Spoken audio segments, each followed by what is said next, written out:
நானும் இப்போ கோதுமை பக்கோடா போட போகிறேன். பிள்ளைங்களுக்கு ஸ்நாக்ஸ் செய்கிறேன். ஸ்கூல் விட்டு வர நேரம் சாப்பிட்றதுக்கு. கோதுமை மாவு 1 டம்ளர் எடுத்துக்கோங்க. எடுத்துக்கிட்டு வத்தல் கிள்ளி போடுங்க. கொஞ்சம் காரமாகவே போட்டுக்கோங்க. நான் சும்மா போட்டிருக்கேன். நீங்கள் நிறையா வத்தல் போட்டுக்கோங்க. நல்லா உரப்பாக போட்டுக்கோங்க. அதில் உப்பு போடுங்க கொஞ்சம்.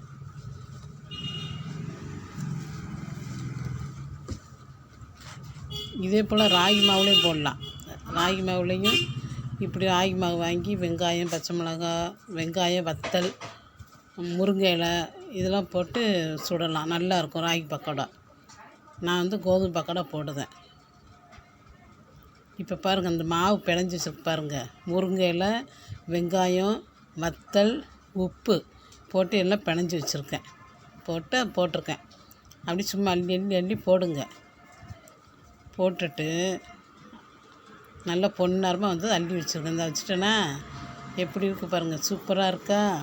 இதே போல் எல்லாத்தையும் பண்ணி வைங்க. சூப்பராக முறுமுறு சாப்பிடுங்க.